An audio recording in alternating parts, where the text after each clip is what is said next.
نحمده ونصلي على رسوله الكريم اما بعد فاعوذ بالله من الشيطان الرجيم بسم الله الرحمن الرحيم رب اشرح لي صدري ويسر لي امري واحلل عقدة من لساني. حدثنا عبد الله بن ابي شيبة حدثنا ابو اسامة حدثنا هشام عن ابيه وفاطمة عن اسماء رضي الله عنها صنعت سفرة للنبي صلى الله عليه وسلم وأبي بكر حين أراد المدينة فقلت لأبي ما أجد شيئا أربطه إلا نطاقي قال فشقيه ففعلت فسميت ذات النطاقين. وقال ابن عباس أسماء ذات النطاق. امام بخاری کہتے ہیں ہم سے عبداللہ بن ابی شیبہ نے بیان کیا، ہم سے ابو اسامہ نے کہا، ہم سے ہشام بن عروہ نے، انہوں نے اپنے والد اور فاطمہ بنت منذر سے، انہوں نے اسماء بنت ابی بکر سے. اسماء بنت ابی بکر کہتی ہیں صنعت سفرة للنبی صلی اللہ علیہ وسلم، میں نے تیار کیا سفرہ یعنی کھانے کا سامان، توشہ، للنبی صلی اللہ علیہ وسلم، نبی صلی اللہ علیہ وسلم کے لیے، وہ ابی بکر اور ابو بکر کے لیے، حین اراد المدینہ، جب انہوں نے ارادہ کیا مدینہ جانے کا. فقلت لأبی، تو میں نے اپنے والد سے کہا، ما اجد شیئا، نہیں میں پاتی کوئی بھی چیز، اربطہ، کہ اس سے باندھوں، الا نطاقی، سوائے اپنے کمر بند کے. قال، تو ابو بکر نے کہا، فشقیہ، تو اس کو 2 ٹکڑے کر لو. ففعلت، تو میں نے ایسا ہی کیا. فسمیت ذات النطاقین، تو میرا نام ذات النطاقین پڑ گیا. وقال ابن عباس، اور ابن عباس کہتے ہیں اسماء ذات النطاق، اسماء جو ذات النطاق ہیں. تو اس سے یہ پتہ چلتا ہے کہ ان کے دونوں نام پڑے، ذات النطاقین بھی اور ذات النطاق بھی. اس میں آپ دیکھیے کہ حضرت اسماء رضی اللہ تعالی عنہا کا کردار نظر آتا ہے کہ کس طرح انہوں نے عین وقت پر نہ صرف یہ کہ اپنی ذمہ داری ادا کی، کھانا وغیرہ تیار کر کے اس کو ساتھ رکھا، بلکہ اس کو باندھنے کا انتظام بھی خود ہی کر ڈالا، کیونکہ اس کے علاوہ کوئی اور چیز نہیں تھی.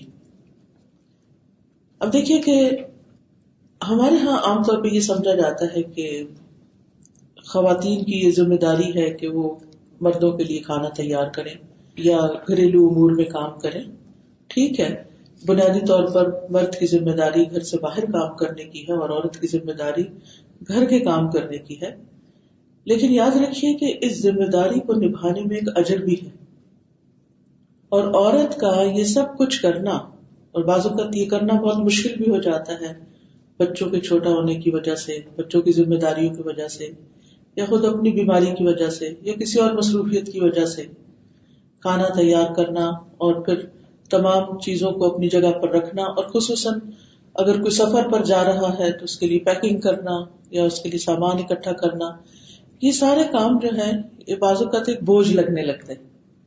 لیکن ایسے موقعوں پر انسان اگر یہ یاد رکھے کہ یہ میرے لیے باعث اجر ہے، اور کسی بھی کام میں انسان جب دوسرے کی مدد کرتا ہے، دوسرے کے لیے آسانی پیدا کرتا ہے، تو وہ اس کے لیے اجر و ثواب کا باعث بنتا ہے، چاہے وہ گھر کے افراد ہی کی مدد کیوں نہ ہو. یعنی گھر کے کاموں کو انسان کبھی بھی بوجھ سمجھ کے نہ کرے، مصیبت سمجھ کے نہ کرے، بلکہ اس پر بھی اللہ سبحانہ وتعالی سے اجر کی توقع رکھے.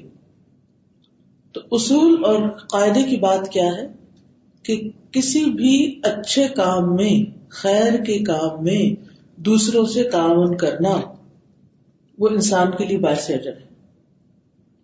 کیونکہ ایک کام وہ ہوتا ہے جس کے صلے میں انسان کو کوئی مادی فائدہ حاصل ہوتا ہے. یعنی انسان کہیں جاب کرتا ہے تو اس پر اس کو کچھ تنخواہ ملتی ہے، انسان کہیں پر کچھ گھنٹے لگاتا ہے تو اس کے عوض اس کو کچھ مل جاتا ہے. لیکن جب ایک عورت گھر میں وہی کام کرتی ہے تو اس کے عوض اس کو کوئی مالی یا مادی بینیفٹ نہیں ملتا. مثلا اگر آپ خود گھر کی کلیننگ کر رہے ہیں تو آپ کو اس کے اوپر کوئی پر آور کچھ ملتا تو نہیں نا. لیکن یہی کام ایک عورت اگر جا کر کہیں اور کرتی ہے, ایز اے جاب کرتی ہے, تو پھر کیا ہوتا ہے, اس پر وہ کچھ کما کے لاتی ہے, کچھ حاصل کر کے لاتی ہے. لیکن بعض اوقات ایسا ہوتا ہے کہ آپ اپنے کسی رشتے دار, کسی دوست کی ویسے ہی مدد کرنے چلے جاتے ہیں اور اس پر آپ کو کوئی مالی اجرت نہیں مل رہی ہوتی. تو کوئی بھی کام جس پر انسان کو کوئی مالی اجرت نہیں مل رہی ہوتی, وہ کام اس کے لیے کیا ہو جاتا ہے, والنٹری ورک ہو جاتا ہے. تو کہیں پر بھی آپ کچھ بھی والنٹیئر کرتے ہیں, چاہے آپ اپنے گھر میں کر رہے ہیں, چاہے آپ گھر سے باہر کر رہے ہیں, تو اس پر آپ کے لیے اجر ہے. کسی بھی نیک کام میں دوسرے سے تعاون کرنے میں انسان کے لیے اجر و ثواب ہے. اور اس کے لیے وہ عمومی احادیث جو ہیں وہ ہمیشہ مد نظر رکھنی چاہیے. رسول اللہ صلی اللہ علیہ وسلم نے فرمایا, جس نے کسی مومن سے دنیا کی تکلیفوں میں سے کسی تکلیف کو دور کیا, جیسے بھوک کی تکلیف ہے یا کوئی اور تکلیف ہے, اللہ تعالیٰ اس سے قیامت کے دن کی تکالیف میں سے کسی تکلیف کو دور کرے گا. اور جس نے کسی تنگ دست پر آسانی کی, اللہ اس پر دنیا اور آخرت میں آسانی کرے گا. اور جو شخص کسی مسلمان کے عیب کو چھپائے, اللہ دنیا اور آخرت میں اس کے عیب چھپائے گا. اور اللہ تب تک اس بندے کی مدد میں ہوتے ہیں جب تک وہ بندہ اپنے بھائی کی مدد میں لگا ہوتا ہے. پھر اسی طرح نیکی کا کوئی بھی کام, اس کے لیے ہمیں قرآن میں حکم بھی دیا گیا, تعاونوا علی البر والتقوی ولا تعاونوا علی الاثم والعدوان. پھر ایک اور درجہ ہے اس کا, اگلا درجہ کسی سے تعاون کرنے کا. ایک ہے عام روزمرہ زندگی میں ایک دوسرے کی ضروریات پوری کرنے کے لیے مدد کرنا, چاہے مالی مدد ہو, چاہے آپ جسمانی خدمت کے ساتھ مدد کر رہے ہو. اور ایک ہے اس شخص کی مدد کرنا جو اللہ کے راستے میں نکل رہا ہو. تو یہاں پر اس مدد کا اجر اور ثواب اور زیادہ بڑھ جاتا ہے. اس سلسلے میں صحیح بخاری کی حدیث ہے, زید بن خالد سے روایت ہے کہ رسول اللہ صلی اللہ علیہ وسلم نے فرمایا, جو شخص اللہ کی راہ میں جہاد کرنے والے کا سامان تیار کرے وہ ایسا ہے جیسے اس نے خود جہاد کیا. من جہز غازیا فی سبیل اللہ فقد غزا ومن خلف غازیا فی سبیل اللہ بخیر فقد غزا. اور جو شخص اللہ کی راہ میں جہاد کرنے والے کے پیچھے اس کے گھر کی اچھی طرح نگرانی کرے, اس کے بیوی بچوں کا خیال رکھے, تو اس نے گویا خود ہی جہاد کیا. یعنی اتنا بڑا اجر و ثواب کا کام ہے. تو دو طرح کے تعاون ہوئے, عام روزمرہ زندگی میں لوگوں کی ضروریات پوری کرنے کے لیے والنٹیئر کرنا, اور ایک ہے فی سبیل اللہ کام کرنے والوں کی مدد کرنا اور ان کے لیے والنٹیئر کرنا. تو اس دوسرے کام کا فائدہ زیادہ کس طرح ہو جاتا ہے کہ ایک شخص جو اللہ کے راستے میں کام کر رہا ہے, جب آپ اس کی مدد کرتے ہیں تو نتیجہ کیا ہوتا ہے کہ جو کچھ وہ کر رہا ہے اس کا اجر بھی آپ کو مل جاتا ہے, اس کو بھی ملتا, آپ کو بھی ملتا ہے. ویسے تو ہمیں حکم ہے نا اپنی جان اور مال سے اللہ کے راستے میں جہاد کرو, تو بعض اوقات ہم اپنی جان سے کوئی اللہ کے راستے میں کام کرتے ہیں, بعض اوقات اپنے مال سے کرتے ہیں, اور بعض اوقات ان دونوں چیزوں سے کرتے ہیں. انسان کو جب جس موقع پر جو بھی موقع ملے یا جو بھی اس سے بن پڑے یا جس طرح کا بھی وہ کام کر سکے, اسے نیکی کے کاموں کے لیے تیار رہنا چاہیے. اور اس سلسلے کی آخری بات یہ کہ یہ کام خوشی سے کرنے چاہیے. ہم خواتین گھر کے کام کرتی بھی ہیں, لیکن ہم سب کا حال کیا ہوتا ہے, اس کو ہم کس طرح کرتے ہیں, کس انداز میں. کبھی کرتے ہوئے موڈ آف کر لیں گے, کبھی کر کے احسان جتائیں گے, یعنی کر کے وہ خوشی نہیں ہمیں حاصل ہوتی, کیونکہ ہماری سوچ واضح نہیں, ہماری نیت درست نہیں ہوتی, ہم اس کو ایک برڈن سمجھتے ہیں. تو یاد رکھیے, نیکی کے کسی بھی کام کو بوجھ سمجھ کے نہ کریں, اس کو انجوائے کریں. اور خاص طور پر اگر اللہ کے راستے کا کوئی کام ہو, کیونکہ ایک کام ہوتا ہے ذاتی کام اور ایک ہوتا ہے اللہ کا کام.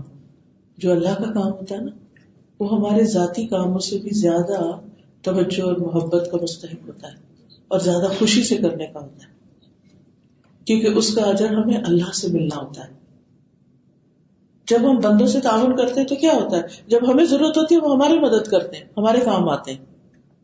مثلا آج اگر کسی کی موونگ ہو رہی ہے تو آپ اس کے ساتھ ہیلپ کر رہے ہیں، تو ہو سکتا ہے کل آپ کی موونگ ہو رہی تو کوئی آپ کے ساتھ مدد کر رہا ہو، یا وہ خود یا کوئی اور کسی طریقے سے.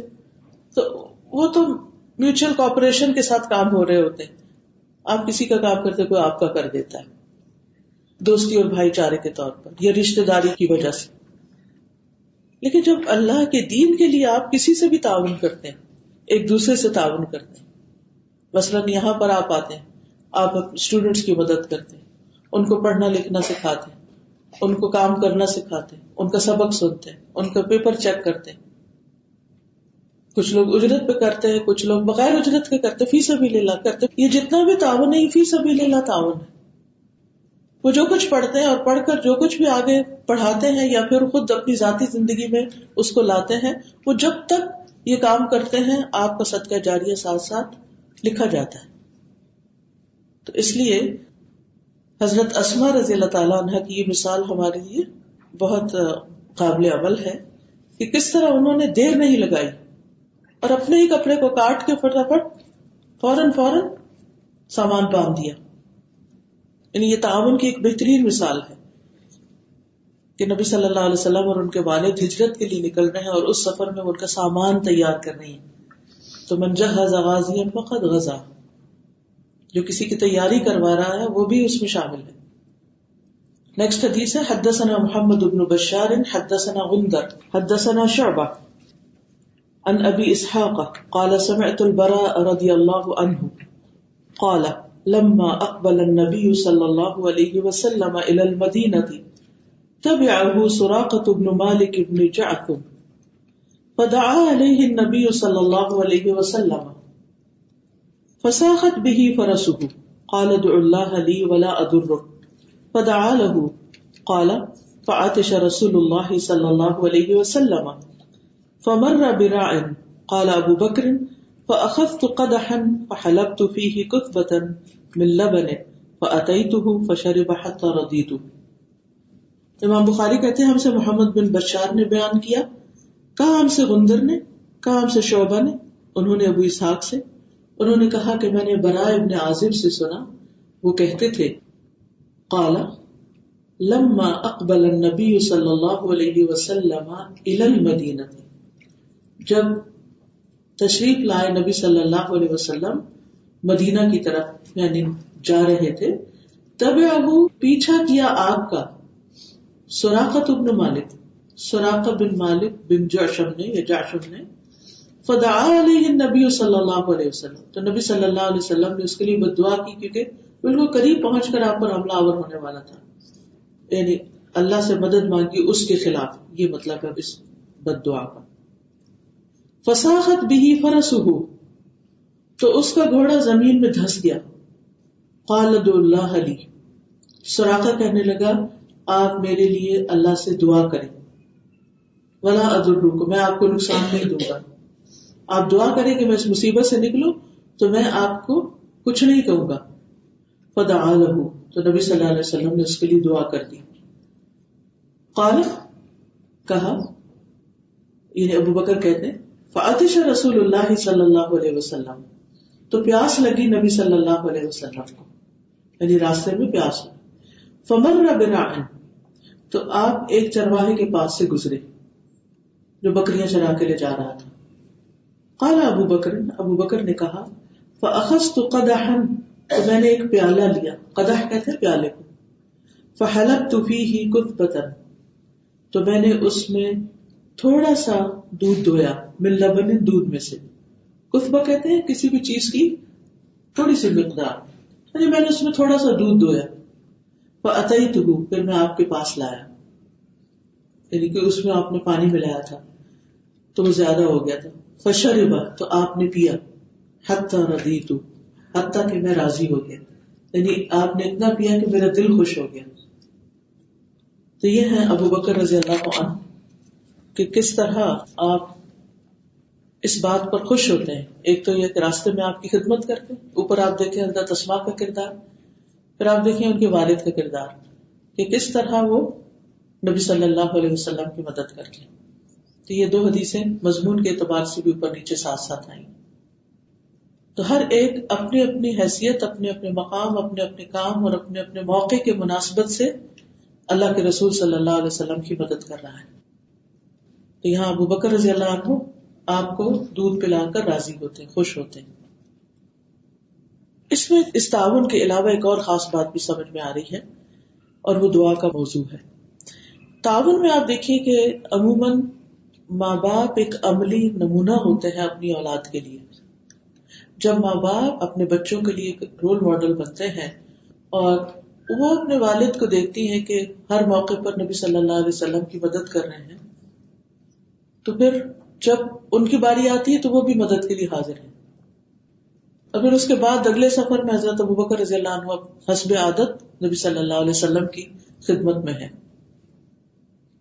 یہاں ہم دیکھتے ہیں کہ سراقہ جب قریب پہنچ جاتا ہے سفر ہجرت میں اور آپ کو اس سے خطرہ لاحق ہوتا ہے تو آپ اس کے مقابلے کے لیے کیا کرتے ہیں؟ اللہ سے مدد مانگتے ہیں. اللہ کی مدد فوراً آتی ہے. سراقہ زمین میں دھنس جاتا ہے. اب اس کو سمجھ نہیں آ رہی کہ میں کس طرح اس مصیبت سے باہر نکلوں، اور اس کو یہ یقین ہے کہ اللہ کے رسول اور ان کی دعا قبول ہوگی، انہی کی وجہ سے میرے اوپر یہ مشکل آئی اور انہی کی وجہ سے ٹل سکتی. تو وہ کہتا ہے کہ آپ میرے لیے دعا کریں، میں آپ کو نقصان نہیں دوں گا، وعدہ کرتا ہے. تو آپ اس کے لیے دعا کرتے ہیں. اس سے یہ پتہ چلتا ہے کہ دوسروں کے لیے دعا کرنی چاہیے. اور یہاں آپ دیکھیے کہ کنٹراسٹ نظر آتا نا. ابھی آپ کی دعا اس کے خلاف تھی اور تھوڑی دیر کے بعد آپ کی دعا اس کے حق میں ہو رہی. یعنی زندگی میں اگر کوئی شخص آپ کو نقصان دے رہا ہے اور آپ اس کے نقصان سے بچنے کے لیے کہتے ہیں اللہ مجھے اس کے نقصان سے محفوظ رکھنا، تو پھر آپ اس کی ہدایت کے لیے بھی دعا کر سکتے ہیں کہ یا اللہ اس کو ہدایت دے، چاہے وہ آپ کا جانی دشمنی کیوں نہ ہو. یعنی ایک انتہائی دشمنی ہوتی ہے کہ وہ اپنی جان کے درپے ہو جائے. تو ایسی صورت میں دعا فائدہ دیتی ہے، اور اس کو دعا فائدہ دی، وہ نکل گیا مصیبت سے، چلا گیا واپس. دوسروں کے لیے دعا ہمارے دین کا ایک حصہ ہے.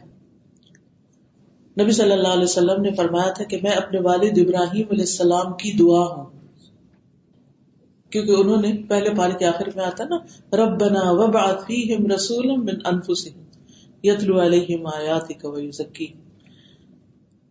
تو آپ نے فرمایا کہ ان کی دعا کا نتیجہ ہوں میں. پھر اسی طرح تمام انبیاء کی یہ سنت ہے.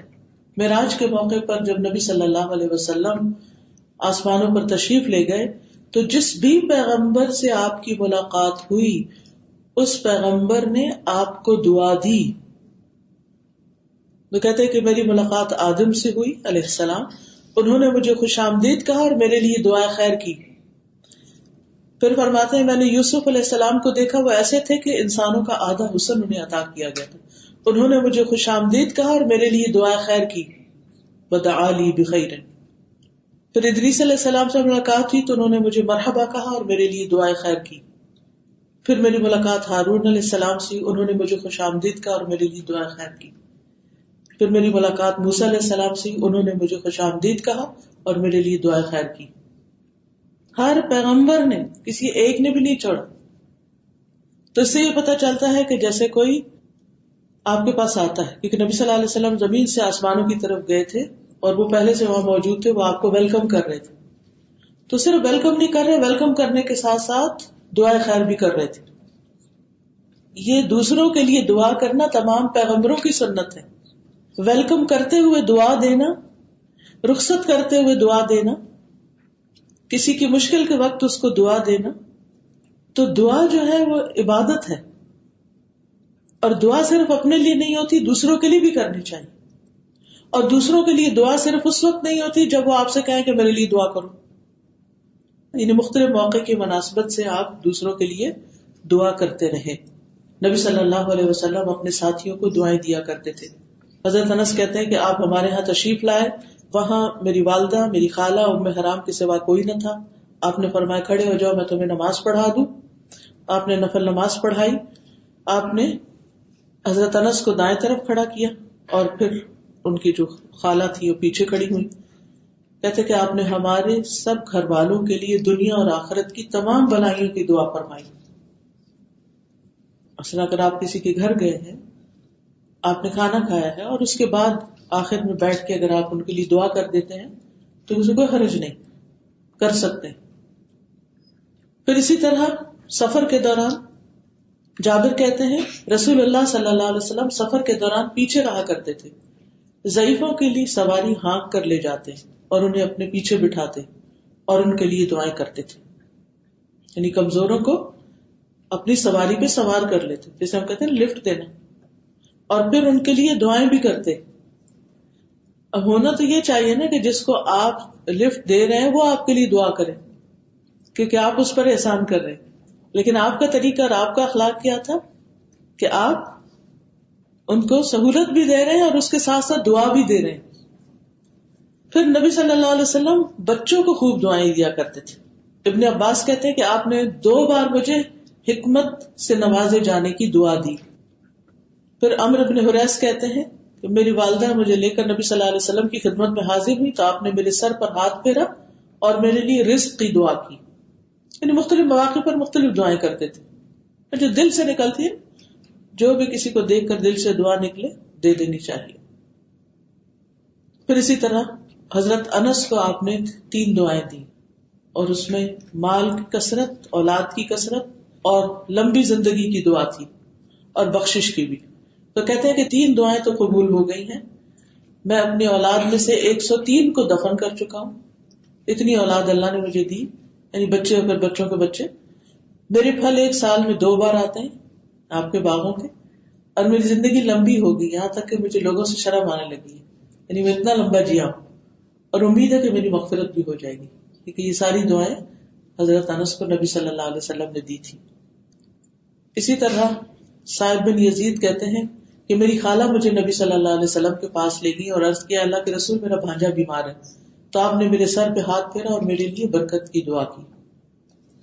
آپ دوسروں کی ہدایت کے لیے بھی دعا کرتے تھے. حضرت عمر بن خطاب کے بارے میں کیا آتا ہے کہ وہ آپ کی دعا کی وجہ سے مسلمان ہوئے تھے. قبیلہ دوس کے لیے آپ نے دعا کی. حضرت ابو ہریرہ کی والدہ کے لیے آپ نے دعا کی.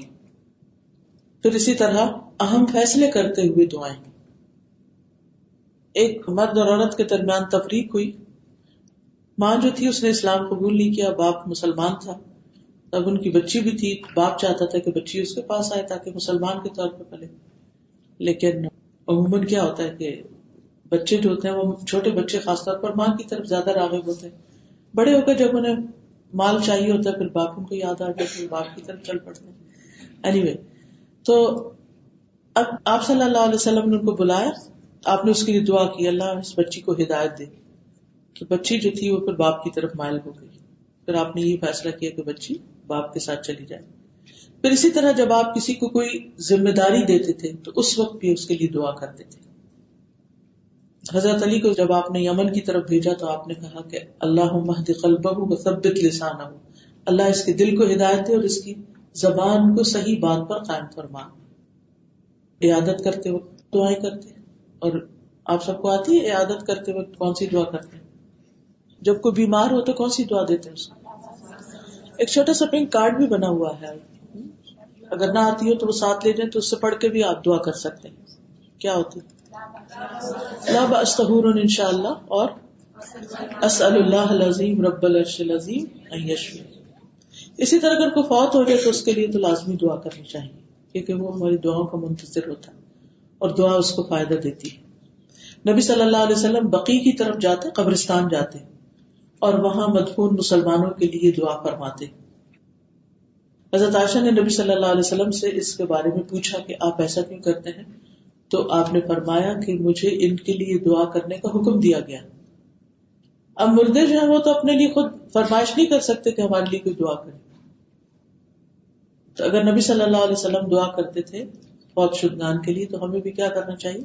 قبرستان کے پاس سے بھی جب گزرے اور ویسے بھی تمام مسلمانوں کے لیے زندہ مردہ سب کے لیے دعا کرنی چاہیے. یہ یاد رکھیے کہ جب انسان کسی کے لیے دعا کرتا ہے تو پھر اس کے پاس ایک فرشتہ مقرر کر دیا جاتا ہے اور جب وہ اپنے بھائی کے لیے دعا خیر کرتا ہے تو فرشتہ اس کی دعا پر آمین کہتا ہے اور کہتا ہے تمہیں بھی اس کی مانند عطا ہو. اگر آپ کسی کے لیے رزق کی دعا کر رہے ہیں تو فرشتہ کیا کہتا ہے کہ اللہ تمہیں بھی رزق دے. کسی کے لیے آپ صحت کی دعا کر رہے ہیں, کسی بھی چیز کی, تو جو خیر آپ کسی کے لیے مانگتے ہیں پلٹ کر واپس آپ پر آتی ہے. ابو بکر کہتے ہیں کہ ان دعوت الاخ فی اللہ تستجاب, اللہ کی رضا کے لیے بنائے گئے بھائی کی دعا قبول کی جاتی ہے. یعنی جو لوگ اللہ کی خاطر ایک دوسرے سے محبت کرتے ہیں وہ ایک دوسرے کے لیے جب دعائیں کرتے ہیں تو وہ دعائیں قبول ہوتی ہیں ان کے حق میں. کچھ کہنا چاہیں گے آپ؟ جی فرمائیے. السلام علیکم. وہ ایک بار میں فلائٹ میں جا رہی تھی, میں کہہ رہی تھی نا کہ دعا کا اثر دوسرے پہ, نان مسلم پر بھی اس کا اثر ہوتا ہے. وہ ایک فلائٹ میں فرینچ لڑکی تھی میرے برابر نا, 8 آورس کی ہماری فلائٹ تھی, تو اس میں نے پھر سب کے لیے دعائیں کی سفر میں. تو اس نے پوچھا آپ کیا کر رہے ہو, تو میں نے کہا ہمارے ہاں یہ ہے کہ آپ سفر میں ہوتے ہو تو دعا ہم کرتے ہیں دوسروں کے لیے. اس کے اوپر اتنا اثر ہوا, اس کے ایک دم چہرے پہ کہتی کہ this is the first time I have known that you do this. پھر جب وہ ٹرانزٹ پہ ہم اترے تو میری تو آگے جانا تھا مجھے اور اس کو سٹی میں جانا تھا پیرس میں, تو جاتے میں مجھ سے لپٹ گئی اور کہنے لگی کہ ایک دم سے اس کو ایسے ہوا کہ دعا کے بارے میں نا, تو میں سوچ رہی تھی کہ ہم سمجھتے ہیں کہ صرف اپنے لیے, لیکن کیا پتا دوسروں کو بھی یہ دعا کی وجہ سے اس کو اتنا اثر ہوا اس بات کا کہ جاتے جاتے بھاگ کے آ کے مجھ سے لپٹ گئی اور کہنے لگی کہ او آئی لائک دیٹ سو مچ. بالکل. اب آپ دیکھیے کہ نبی صلی اللہ علیہ وسلم جیسے حضرت ابو ہریرہ کی والدہ کو دعا دیتے ہیں تو وہ نان مسلم تھی اور آپ کی دعا سے مسلمان ہو گئی. اس یعنی کہ آپ حضرت عمر کے بارے میں آپ دیکھیے, اگر آپ اور کسی کے لیے کچھ نہیں کر سکتے تو دعا تو دے سکتے ہیں. دعا کے بارے میں یہ کہنا چاہتی ہوں کہ جس طرح سے ہم خلوص نیت کے ساتھ اپنے لیے دعا کرتے ہیں, تو جب ہم دوسروں کے لیے بھی دعا کریں تو ویسے ہی خلوص نیت کے ساتھ کریں. ہم یہ بہت فرق ہے ہمارے اندر کہ جب ہم اپنے لیے دعا کرتے ہیں تو بہت دل سے دعا کرتے ہیں. اگر ہم کسی کے لیے اپنی دعا میں دعا کرتے ہیں تو ہم سپرفیشل طریقے سے کرتے ہیں, لیکن اگر ہم یہ بات دل میں رکھیں کہ اگر ہم اس کے لیے خلوص نیت سے دعا کریں, مومن تو وہی ہوتا ہے نا جو دوسروں کے لیے وہی پسند کرتا ہے جو اپنے لیے کرتا ہے. جی السلام علیکم. جیسے بھی آپ فرما رہی تھی کہ جب ہم مسلمان کے قبرستان سے گزرتے ہیں تو دعا کرتے ہیں, تو جب ہم نان مسلم کے قبرستان سے گزرتے ہیں تو اس وقت ہمیں کیا کرنا, اس کی اجازت نہیں دی گئی اور کہنا چاہیے کہ نہیں ابشروا فی النار, اس کا مجھے نہیں پڑھنا چاہیے کچھ بھی جب ہم نان مسلم کے قبرستان. نہیں, کچھ ایسا نہیں آتا. السلام علیکم. جی میرا یہ ایکسپیرینس ہے کہ میری ایک دوست جو ہے ان کو کچھ ایسا تھا کہ ان کو ڈپریشن کی مریضہ تھی, اور وہ یہ ہوتا تھا کہ وہ روزانہ میرے پاس آتی تھی اور مطلب وہ میرا ہاتھ پکڑ کے, اور ایک دن جب وہ آئی اور وہ بہت پریشان تھی تو میں نے ان کا ہاتھ پکڑ کے بہت ان کو کہا کہ نہیں سب ٹھیک ہو جائے گا. پھر وہ گھر چلی گئی اور پھر یعنی سمجھے کہ دوپہر کا 1 بجا تھا, تو میں فوراً جیسی ہی ہو گئی, میں نے پھر 2 رکعت نفل نماز پڑھی اور ان کے لیے دعا کی. پھر جب وہ دوسرے دن آئی تو مجھے آ کے کہنے لگی مجھے پتہ نہیں کیا ہوا تمہارے سے جا کے 1 بجے جو ہے نا مجھے بس ایسا لگا کہ کسی نے میرے سینے پہ ہاتھ رکھ دیا. تو مجھے اتنی خوشی ہوئی کہ الحمدللہ اللہ تعالیٰ دعائیں قبول کرتا ہے دوستوں کی ایک دوسرے کی. بالکل. السلام علیکم ورحمۃ اللہ. جب رسول اللہ صلی اللہ علیہ وسلم خطبہ دیتے تھے تو وہ پہلے تو بہت لمبی اللہ کی تعریف کرتے تھے, تو جب ہم دعا کرتے ہیں تو پہلے ہمیں ایسے ہی کرنا چاہیے. اگر ہم دعا سے ڈائریکٹلی ہم اپنے لیے کرنا شروع کر دیں تو ہم ایک ہوتی ہے باقاعدہ بیٹھ کے آپ دعا کرتے ہیں کسی خطبے میں یا کسی نماز کے بعد وغیرہ, تو اس میں آپ لا الہ الا اللہ وحدہ لا شریک لہ اور اس طرح کی ہم کی دعائیں کرتے ہیں. لیکن جیسے آپ کسی کو مل رہے ہیں اور سلام کر رہے ہیں تو سلام بھی ایک دعا ہے. سلام کے ساتھ اگر آپ ویلکم کہہ رہے ہیں ساتھ ایک اور دعا دے رہے ہیں تو اس وقت یہ سب کچھ کرنے کی بھی ضرورت ہوتی ہے. جی السلام علیکم. جیسے ہم کبھی کسی کو کہہ دیتے ہیں دعا کے لیے اور کوئی لمحہ ایسا ہوتا ہے کہ ان کی دعا قبول ہو جاتی ہے. میری بیٹی ہاسپٹلائز تھی اور اس کی ایک نرس بہت خدمت کرتی تھی اور بہت اس کے قریب رہتی تھی. تو جب وہ ڈسچارج ہو رہی تھی تو اس نے میرے ہسبینڈ سے بول رہی تھی وہ تو کہ میں چاہتی ہوں میری اولاد نہیں ہے. She was about 45. تو مجھے لگتا ہے کہ یہ بچی میرے لیے دعا کرے گی, تو اگر آپ الاؤ کریں تو میرے لیے دعا کرے گی تو میری اولاد ہو جائے گی. تو اس نے میری بیٹی سے پتہ نہیں کیا باتیں کرتی رہی, وہ ہنستی رہی. اور 3 months بعد دوبارہ اس کا چیک اپ تھا. تو جب ہم گئے تو وہ بھاگتی ہوئی کہنے لگی I'm pregnant. ساتھ ہی ہدایت کی بھی کر دیتے.